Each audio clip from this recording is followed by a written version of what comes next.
પાંચ સ્વરૂપ ગિરિરાજજીના છે. એક તો રત્નજડિત ગિરિરાજજીના દર્શન થાય, બીજા સિંહ રૂપે ગિરિરાજજી છે, બીજા ગાય રૂપે ગિરિરાજજી છે, ચોથા ગ્વાલ રૂપે ગિરિરાજજી છે, અને પાંચમું ગૌર ભુજંગ સર્પ રૂપે ગિરિરાજજી છે. આ પાંચ સ્વરૂપ ગિરિરાજ બાવાના માનવામાં આવે છે. અને આ પાંચમાંથી કોઈ પણ એક સ્વરૂપે ગિરિરાજજી અચૂક દર્શન આપે છે. અહીંયા પ્રસંગમાં મહાપ્રભુજીના પ્રસંગમાં આવે છે કે ત્યારે વૈષ્ણવે પૂછ્યું કે જયરાજ, આ ગિરિરાજ બાવાના અલૌકિક દર્શન ક્યારે થાય? અને ત્યારે મહાપ્રભુજી આજ્ઞા કરી કે કોઈ વૈષ્ણવ રોકાયા વગર 3 વાર જો ગિરિરાજજીની પરિક્રમા કરે સળંગ, તો ગિરિરાજ બાવા અચૂક એને દર્શન આપે છે. અને આજે ઘણા એવા વૈષ્ણવ છે જે પરિક્રમા કરતા હોય છે.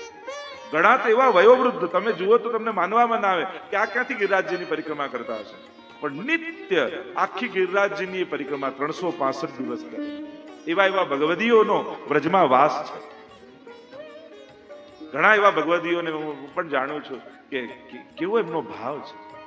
એ વ્રજવાસ કરે છે તો કેવા અલૌકિક ભાવથી વ્રજમાં રહે છે. તો આવી ગિરિરાજજીની મહત્તા છે. તો 5 સ્વરૂપે ગિરિરાજ બાવાના દર્શન આપણે સ્વરૂપ માનવામાં આવ્યા છે. તો આ ગિરિરાજ બાવાને વંદન કરીએ કે ગિરિરાજ બાવાની કૃપા સદાય આપણા ઉપર રહે, તો આપણા હૃદયમાં ભગવત ભાવ જ્વલંત રહે. એમની કૃપા થકી જ લીલાના દર્શન થાય. ચતુર્ભુજ દાસ ઉપર જે કૃપા કરી ગિરિરાજજીએ, ખટ ઋતુ વાર્તાના પ્રસંગમાં આવે છે, ચતુર્ભુજ દાસજીને પોતાની સાથે લઈ ગયા અને 6 ઋતુમાં થતી ભગવદ લીલાના 12 નિકુંજના દર્શન ચતુર્ભુજ દાસને કરાવે.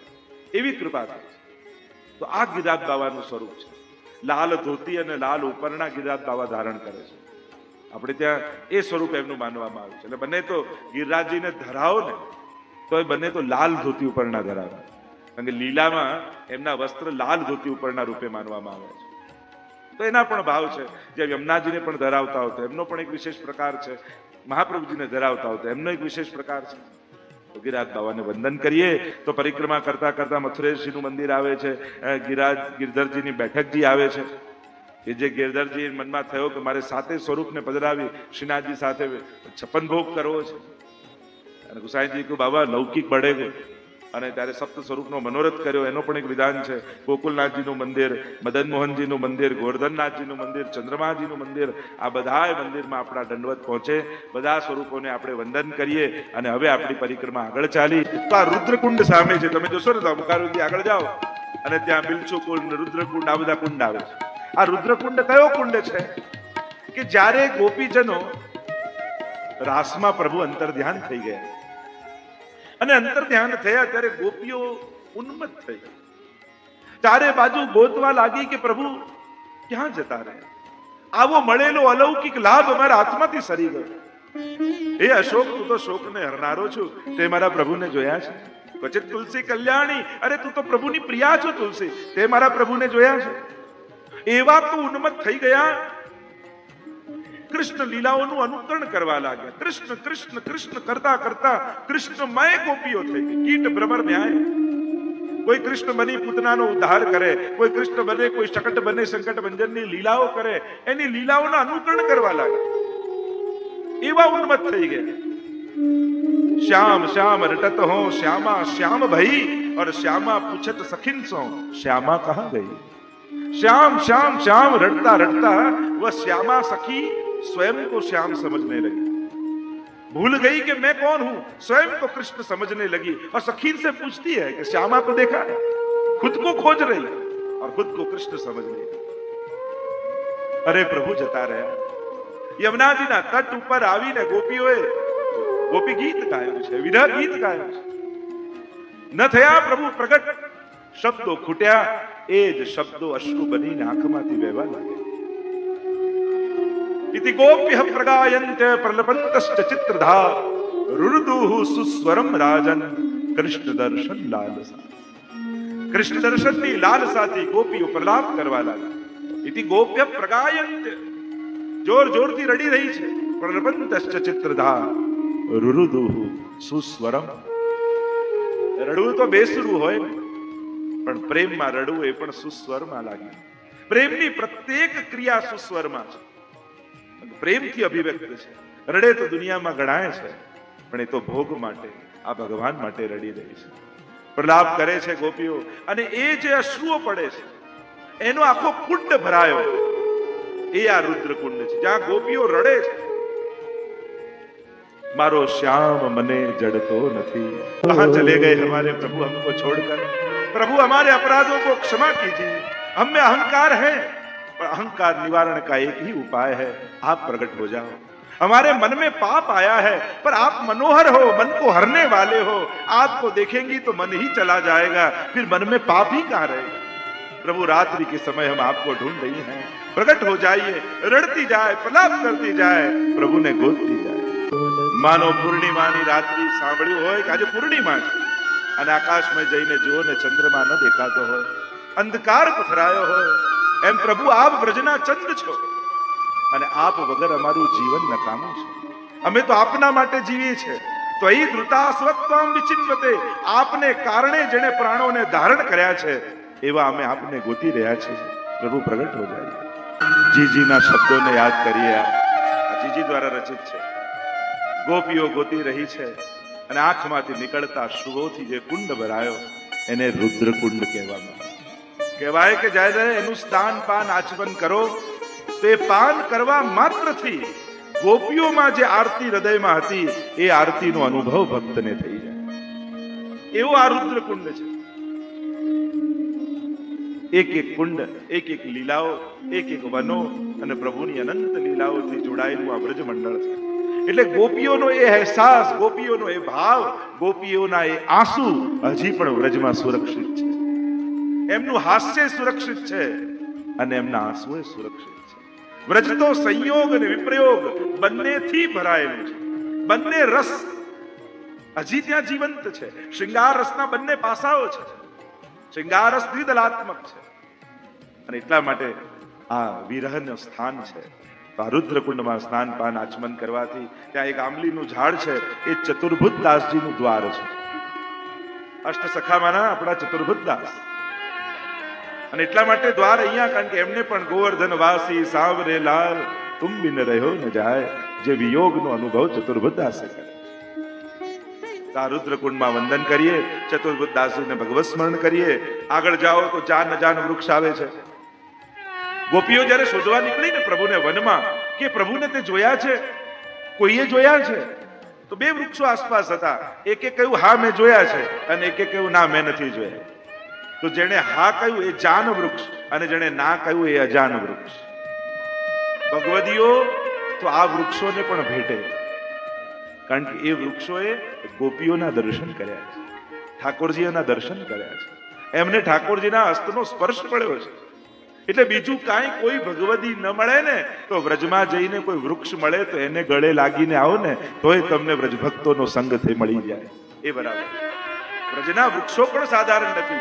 એકવાર પ્રયોગ કરીને જોજો, કોઈ પણ સુંદર વૃક્ષ વ્રજનું ગિરિરાજજીની તરેટીમાં મળે ને એને બાથ ભીડીને ભેટીને જોજો, તમને એમ જ લાગશે જાણે કોઈ વ્રજભક્તને ગળે મળીને તમે આવ્યો, એવો અહેસાસ 100% તમને કહું છું, ખાતરી થશે તમને એમ કંઈક જુદો અનુભવ થશે। કારણ કે વ્રજના વૃક્ષો પણ સાધારણ નથી। પ્રભુદાસ જલોટાની વાર્તામાં મહાપ્રભુજી તો અનુભવ કરાવ્યો કે વૃક્ષે વૃક્ષે વૃક્ષે ચતુર્ભુજ વેણુધારી છે, પત્રે પત્રે ચતુર્ભુજ, એવો વૃક્ષો અલૌકિક વ્રજના છે। ત્યારે આ અલૌકિક ભાવ ધારણ કરીને આપણે આ બધા મંદિરોમાં વ્રજ નથી, કેવલ મોટા મોટા ઈંટ પથ્થર ચૂનાના જરૂરી છે, બાંધાવા જોઈએ, થવું જ જોઈએ, જેથી ત્યાં સ્થાન થાય, પણ સાચો વ્રજનો રસ તો વનોમાં, ઉપવનોમાં, કુંડોમાં, સરોવરમાં, ત્યાં પ્રભુની લીલાઓ છે। એને માણો, એને અનુભવો, ત્યારે વ્રજરસનો અનુભવ થાય। આગળ બિલછુ કુંડની કથા આવે છે। બિલછુ કુંડમાં સ્નાન પાન આચમન કર્યા, ત્યાં કૃષ્ણદાસજીનું દ્વાર છે। અષ્ટ સખામાંના આપણા કૃષ્ણદાસ અધિકારી, એમનું દ્વાર બિલછુ કુંડ પર છે। ટેકરી ઉપર, ત્યાં ટેકરી ઉપર બિલછુ બિહારીજીનું મંદિર છે, ત્યાં વંદન કર્યા। એના અધિષ્ઠાતા ઈષ્ટ છે। એવી લીલાત્મક રસાત્મક એનો પ્રસંગ છે કે આ કુંડ એવું છે કે એકવાર સ્વામીજી પોતાના સખીઓની સાથે જલ વિહાર બિલછુ કુંડમાં કરી રહ્યા, અને જલ વિહાર કરતા કરતા ઠાકોરજીના સ્વામીજીના વિછિયા પડી ગયા, પાણીમાં ખોવાઈ ગયા, અને લલિતાજીને કે વિશાખાજીને કે અરે મારે વિછિયા ખો ગए, મૈયા डांटेगी, ખબર પડેगी તો ચલો સબ ઢૂંઢો। બધા ગોતી રહ્યા છે જલમાં કે રાધાજીના વિછિયા ક્યાં ગયા। એટલામાં ઠાકોરજી છાનામાના આવ્યા, બધા ગોતતા હતા, મળતા નતા, અને ઠાકોરજીએ સખી વેશ ધારણ કર્યો, અને સખી વેશ ધારણ કરી પ્રભુ પોતે બિલછુ કુંડમાં આવ્યા, અને સ્વામીજી પાસે આવ્યા, અને નીચેથી ખોબો કામ કર્યો, અને ખોબો ભરીને વિછિયા બહાર કાઢ્યા, અને કહ્યું આમાં આપના જે હોય ને લઈ લો. ખોબો ભરીને સ્વામીજીના આશ્ચર્ય થયું, અમને એકે મળતું નથી, અને આ સખી કેવી ખોબો ભરીને વિછિયા બિલછુ કુંડમાંથી કાઢે. અને સ્વામીજી એક એક વિછિયા લઈને ચરણમાં ધરાવવા જાય, કોઈક નાનું પડે ને કોઈ મોટું પડે, અને ઠાકોરજી જાણી કરીને ધરાવે વિછિયા કે લાવ હું પહેરાવું, ક્યાંક નાનું થઈ જાય, ક્યાંક મોટું થઈ જાય. સ્વામીજીને થયું કંઈક ગડબડ લાગે છે, આ અમારા પરિકરની તો સખી નથી, કોઈક જુદી લાગે છે. અને ત્યારે કહ્યું કે સાચું કહો આપ કોણ છો? અને ત્યારે ઠાકોરજી પોતાના મૂળ સ્વરૂપમાં પ્રગટ થયા, અને સ્વામીજીના વિછિયા ચરણારવિંદમાં ધરાવ્યા, અને કહ્યું કે આપ કોઈ વરદાન માંગો. ઠાકોરજીને કહ્યું સ્વામીજીએ, અને ત્યારે ઠાકોરજીએ કહ્યું કે આજે આપ મને છોડીને હવે ક્યારે આપ ન જતા, આપ સદાય મારી સાથે બિરાજો, અને આવા જ પ્રેમની વર્ષા કરતા રહો, એવું હું વરદાન માંગુ છું. તો આ બિલછુ કુંડમાં આવી દિવ્ય લીલા ઠાકોરજીની વિછિયાની થયેલી છે, અને એટલા માટે ત્યાં એ પ્રકારના દાન ને વિછિયા પધરાવવામાં આવતા હોય, જ્યાં જ્યાં જે લીલા હોય એ પ્રકારે વ્રજમાં એ પ્રકારેનું પૂજન આરાધન થતું હોય છે. તો આવા યુગલ સ્વરૂપને વંદન કરીએ. કહેવાય છે કે ઠાકોરજી સ્વયં શ્રીનાથજી બાબા જ્યારે ગિરિરાજજીની ઉપર બિરાજ્યા, ત્યારે સખાઓની સાથે ગેન ચોગાન ખેલવા માટે અહીંયા પધારતા આ બિલછુ કુંડમાં. ગુસાઈજીના સેવક ચૌડાને દર્શન આપતા ઠાકોરજી આ બિલછુ કુંડમાં રોજ શ્રીનાથજી બાબા પધારે, અને ચૌડાની સાથે અલક મલકની વાતો કરે આખી બપોર. ગુસાઈજીને ખબર પડી કે આના પર કૃપા કરે, ને ચૌડા સાવ સાધારણ જ્ઞાતિ, ક્ષુદ્ર સાવ, પણ શ્રીનાથજી બાબાની કેવી કૃપા! શ્રીજી થોડી કોઈ જ્ઞાતિ જોઈને કૃપા કરે, અને શ્રીજી જેના પર ભાવ રાખે એનાથી મોટો બીજો કોણ હોય? એની પાસે આવે ને અલક મલક ને. ત્યારે ગુસાઈજી ચૌડાને બોલાવ્યો ને કહ્યું, ચૌડા તારી જોડે શ્રીનાથજી બાબા કઈ વાતો કરતા હોય છે આટલા કલાકો સુધી? ત્યારે કહ્યું કે જયરાજ, રોજ રાત્રિ ને દિવસ પ્રભુ વનમાં જે લીલા કરીને આવે ને, પછી મારી જોડે બપોરે બિરાજે શ્રીનાથજી, અને આખી બધી જ લીલાઓના વર્ણન મારી આગળ કરે, અને મને એવો આનંદ આવે. ત્યારે ગુસાઈજીના નેત્રો ભરાઈ આવ્યા, આશીર્વાદ આપ્યા કે તારા પર ઠાકોરજીની ખૂબ કૃપા છે. આ ચૌડાને તો એટલી આસક્તિ કે રાજભોગના દર્શન શ્રીનાથજીના ક્યારે ચૂકે નહીં. અને એક દિવસ એવું થયું કે દોડતા દોડતા ગયા ઉપર, અને દ્વાર બંધ થઈ ગયા. એવો તાપ થયો કે મારો કયો અપરાધ, આજે શ્રીજીના દર્શન મને ના થાય. નિજ મંદિરની પાછળની દિવાલમાં જઈને માથું પછાડવા લાગ્યો, અરે શ્રીનાથજી બાબા, મારાથી કયો અપરાધ થયો, આજે આપ મને દર્શન ના આપે. એવો તાપ થયો કે શ્રીજીથી સહન ન થયું. પોતાની છડી પડી હતી, ઉપાડી શ્રીનાથજી બાબાએ દિવાલને ખોદી એમાં બખોલ કર્યું, અને એમાંથી શ્રીનાથજીએ પોતાના મુખારવિંદના દર્શન એને આપ્યા. ભક્તનો તાપ થાય તો એ તાપને તો શ્રીજી પોતે પૂરા કરતા હોય છે. આવી કૃપા. બિલછુ કુંડમાંથી ત્યાંથી બારી હતી, ને ત્યાંથી બધા વ્રજભક્તો રમતા સખાઓ, તો શ્રીનાથજી બાબા એ બારીથી બિલછુ કુંડને જોતા, સખાઓને રમતા જોતા, અને એમાંથી તડકો આવતો, એટલે મુખિયાજીએ એ બારી બંધ કરાવી દીધી, ચણાવી દીધી. અને એવો તાપ થયો, કોઈ વૈષ્ણવને બોલાવીને કહ્યું કે જાઓ ગોકુલનાથજી શ્રી વલ્લભ કો કહો, કારણ કે ગોકુલનાથજીને ઘરમાં વલ્લભ નામથી બોલાવે. तो वल्लभ को जाके कहो कि बारी खुलवावे, मैं सखान को खेलते हुए देखूं. અને પેલો વૈષ્ણવ તો ભાગતો ભાગતો ગયો ને અભી ને અભી ખોલાવડો. અને ગોકુલનાથજી પાસે જઈને કહ્યું કે શ્રીનાથજી બાબાએ કહ્યું છે કે વલ્લભ કો કહો કે એ બારી ખુલવાવે. ગોકુલનાથજી કહ્યું શું કહ્યું શ્રીનાથજી બાબાએ? કહ્યું છે કે વલ્લભ કો કહો કે બારી ખુલવાવે. ફરી પૂછ્યું શું કહ્યું શ્રીનાથજી બાબાએ? કે વલ્લભ કો કહો કે એ બારી ખુલવાવે. અને ઘડીએ ઘડીએ પૂછતા જાય તો વૈષ્ણવ જયરાજ આ શું છે, કેમ ઘડીએ ઘડીએ પૂછો છો? કે મને એ આનંદ થઈ રહ્યો છે કે શ્રીનાથજી બાબા મારું નામ જાણે છે, એ મારા નામથી ઓળખે છે, મને મારા નામથી બોલાવે છે. એટલે એ શબ્દ સાંભળી મને એટલો આનંદ આવી રહ્યો છે કે આજે તો મોટો ઉત્સવ કરીએ કે મને શ્રીનાથજી વલ્લભ કહીને બોલાવે. તુરંત જઈને બારી ખોલાવડાવી અને સખાઓને ખેલતા ઠાકોરજીએ જોયા. આવા અનેક પ્રસંગો આ બિલછુ કુંડમાં લીલાઓના વર્ણિત છે. અહીંયા વંદન કરીએ, સ્નાનપાન આચમન કરીએ અને હવે આપણી પરિક્રમા આગળ ચાલી. શ્યામ ઢાક પર આપણી પરિક્રમા આવી. શ્યામ ઢાક એમ તો પ્રધાન રૂપે છાક લીલાનું સ્થાન કહેવાય છે, પણ શ્રીનાથજી બાબાની એમ તો 12 ચરણ ચોકી છે. એમાંથી 3 અને 3 બેઠક છે.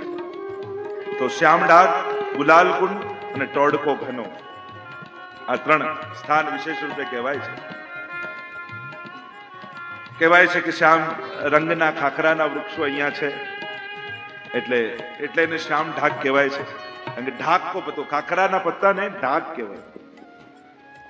ખાખરાનું વૃક્ષ હોય ને તેનાથી પાતળ આદિ બને એને ઢાક બ્રજભાષામાં કહેવાય. એવો પ્રસંગ પણ આવે છે કે એકવાર ગુસાઈજી અને ગુસાઈજીના બધા લાલજી યમુનાજીના કાંઠે ઉભા હતા અને યમુનાજીના કાંઠે ઠાડા હતા અને સામેથી એક પીપળનું પત્તું વહેતું આવતું અને ગુસાઈજી ત્યાં ઠાડા છે અને દર્શન કરતા કરતા બોલ્યા કે દેખો દેખો દેખો શ્યામ ઢાક કો પતુઆ આ રહ્યો. બધા લાલજીઓને આશ્ચર્ય થયું, છે પીપળનું પત્તું અને આ શ્યામ ઢાકનું પત્તું કેમ કે છે? જ્યાં કહેવા જાય ગિરધરજી ગોકુલનાથજી કે ઉભા રહો. ત્યારે ગુસાઈ ત્યાંથી પધાર્યા એટલે પૂછ્યું કે ગિરધરજીને પ્રશ્ન કર્યો કે હતું પીપળનું પત્તું તો શ્યામ ઢાકનું પત્તું કેમ કહ્યું, પતુઆ કેમ કહ્યું? ત્યારે ગોકુલનાથજીએ કહ્યું કે એ સમયે શ્રી ગુસાઈજી છાક લીલાના ચિંતનમાં હતા, એ લીલાનું અનુસંધાન કરી રહ્યા હતા. શ્યામ ઢાક પર જે પ્રભુ છાક લીલા આરોપતા હતા એ લીલાના અનુસંધાન કરતા હતા અને એટલા બધા એમાં મગ્ન હતા કે પીપળનું પત્તું પણ એમને શ્યામ ઢાકનું પત્તું દેખાય. કારણ કે એ લીલામાં મગ્ન હતા એટલે લીલા સિવાય બીજું કઈ દર્શન જ ન થાય. એમ રામાયણમાં એ કથા નથી આવતી કે હનુમાન લક્ષ્મણજીને લાલ ફૂલ દેખાયા, એમને શ્વેત દેખાયા, હનુમાનજીને જુદા રંગના દે, એવી પણ જે કથાઓ કહી કે જે ભાવના છે એ પ્રમાણે સૃષ્ટિ છે. અને શ્રી ગુસાઈજી તો પ્રગટ, આપને તો જે ભાવ કરે એ પ્રગટ થઈ જાય. તો આ શ્યામ ઢાક એટલે કે શ્યામ રંગના ખાખરાના વૃક્ષો ત્યાં છે. તમે પુછડીના ભાગથી આગળ આ બાજુ જાઓ એટલે શ્યામ ઢાક આદિ આવે. જો શ્રીનાથજી બાબા પણ કેવી વ્યવસ્થા કરે છે. આપણે એમ કહેવાય છે ને કે વર્ષો થશે પછી શ્રીનાથજી પાછા વ્રજમાં પધારશે. પાછા વ્રજમાં પધારશે એમ કહીએ તો છે આપણે, પણ કોઈ સ્ટેટ વાળા બીજા સ્ટેટમાં જવા દે શ્રીનાથજીને? પણ શ્રીનાથજીએ પોતાની વ્યવસ્થા કરેલી છે અને શ્રીનાથજી વ્રજમાં પધારશે તો પૂછડીના ભાગ તરફ પધારશે અને એ ભાગ રાજસ્થાન સ્ટેટમાં જ આવે છે. એટલે શ્રીનાથજી બાબા વ્રજમાં પધારી પણ જશે અને એમને સ્ટેટ પણ ચેન્જ નહીં કરવું પડે.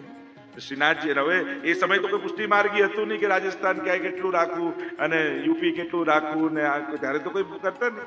પણ શ્રીનાથજી બાબા પોતાની વ્યવસ્થા પોતે કરી લે છે. પ્રભુ એમને પોતાની વ્યવસ્થા કરતા જ હોય છે. ઘણી વાર લોકો એ ચિંતામાં ઠાકોરજી નથી પધરાવતા કે અમે તો સેવા કરીએ છીએ પણ અમારા પછી કોણ કરશે, કોઈ કરનારું નથી એટલે અમારે નથી કરવું. અરે કોણ કરશે ચિંતા નહીં કરવી, તમને સેવા કરવાનો વિચાર આવ્યો ને એ મોટી વાત. બાકી પ્રભુ એની વ્યવસ્થા કરી જ લેતા હોય છે. અને આ આપણી વાત નથી. 84-252 ની જુઓ,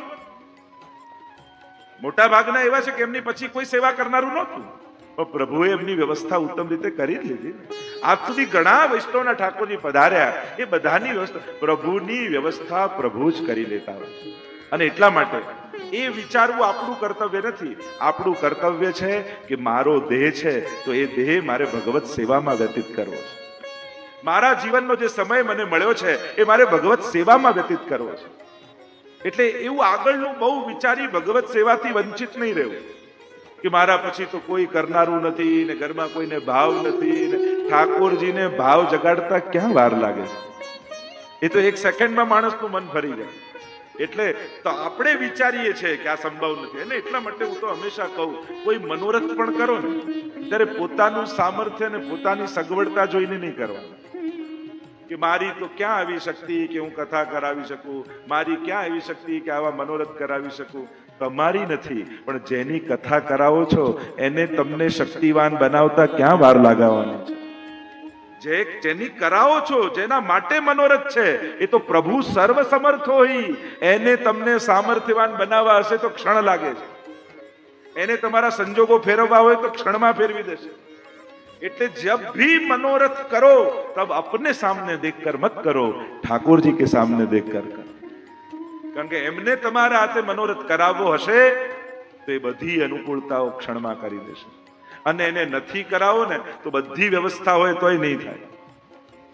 એને નથી જ કરવા દેવું તો પછી ગમે તેટલું સામર્થ્ય હોય, ગમે તેટલી વ્યવસ્થા હોય, પણ વિચાર જ નહીં આવે. તમે વિચાર આવે તો કરો. પ્રભુએ વિચાર જ નહીં આવવા દે કે તમારા હાથનું અંગીકાર જ નથી કરવું. અને એટલા માટે જ્યારે પણ સત્કર્મ કરવાના, અલૌકિક કરવાના અવસર મળે ને ત્યારે પોતાની જાતને ભાગ્યશાળી માનજો કે જો ઠાકોરજીની કૃપા થઈ કે મને આવો સારો વિચાર આવ્યો. એમની કૃપા વગર અલૌકિક વિચાર આવી જ ના શકે. આપણું સામર્થ્ય પુણ્ય સુધીનું છે. પુણ્ય સુધીના વિચાર આપણે કરી શકીએ છીએ, પણ સેવાના વિચાર તો ઠાકોરજી જ આપે છે. અલૌકિકના વિચાર તો પ્રભુ જ આપે છે. અને એટલા માટે જ્યારે વિચાર આવે ત્યારે એ વિચાર પૂરો થાય ત્યારે કૃપા નહીં, એ વિચાર આવ્યો એ જ કૃપા છે. નહીં તો આ વિચાર મને આપે જ નહીં ઠાકોર. જરૂર પ્રભુ મારી પાસે કંઈ ઉત્તમ કરાવવા માંગે છે, પણ પછી લોકો પોતાના સામર્થ્યને જોઈને દુઃખી થઈ જાય કે મારું તો સામર્થ્ય નથી, મારે તો શક્તિ નથી, મારે તો સુગમતા નથી, સગવડતા નથી. અરે ના, અમે તો ઘણી વાર એવું જોયું છે, કથા કોઈએ રખાઈ હોય ને એને સૂતક લાગે ને એની બદલે બીજા પૂજન કરતા હોય છે, બીજા લાભ લઈ જતા હોય છે. બિલકુલ સામર્થ્ય જ ના હોય, ઠાકોરજી એને લાભ આપ્યો. એટલે એવું કલ્પનામાં નહીં રહેવું કે સામર્થ્ય નથી એટલે તમને લાભ નહીં મળે. પ્રભુ માટે દ્રઢ ભરોસો રાખો કે પ્રભુ તું જ મનોરથો પૂરો કરનારો છે, અને ઠાકોરજી કરે છે. આપણો વિશ્વાસ ઓછો હોય છે, એની કૃપામાં ક્યાંય કમી નથી હોતી. એટલે વિશ્વાસ દ્રઢ રાખો. સામર્થ્ય પર આધીન નથી એની કૃપા. એટલે સાધારણમાં સાધારણ વ્યક્તિ પણ, જે લૌકિક રીતે સાધારણ છે એની વાત કરું, કે એ પણ મનોરથો તો ઊંચા જ રાખો, સારા રાખો, મોટા કરો. શક્તિ જોઈને મનોરથનો ભાવ ન કરો. ઉત્તમ વિચાર ઠાકોરજી જરૂર પૂરું કરશે. એને વાર નથી લાગતી. આપણા માટે બધા જ પ્રતિબંધો છે, એને કાંઈ નડતું નથી. એને કોઈ ધર્મનો નિયમે નડતો નથી. તો કોઈ એને પ્રશ્ન કરે કે અમે આટલી માળા કરી કરીને થાકી ગયા, પેલો તો કઈ કરતો નથી ને એના ઘરે જાઓ છો ને અમારે નથી આવતા. પ્રભુ કે આ તો મારી ઈચ્છા ઉપર છે. હું સર્વતંત્ર સ્વતંત્ર છું, મને વાય કોઈ પૂછી ના શકે. એને જ ઈશ્વર કહેવાય કે જેને વાય ન પૂછી શકે. ગુરુને પૂછીએ વાય આ વાય કેમ, આ કેમ, આ કેમ, આ કેમ, આપણે એને બધું પૂછીએ, અમે પણ શાસ્ત્રોના આધારે જવાબ આપી શકીએ. બાકી ભગવાનને વાય પૂછવાનો અધિકાર કોઈનો નથી. કારણ કે હું સર્વતંત્ર સ્વતંત્ર છું, કેમ મેં આ કર્યું એ પૂછવાનો સામર્થ્ય યા એ પૂછવાનો અધિકાર કોઈનો. આ મારી નિજ ઈચ્છા ઉપર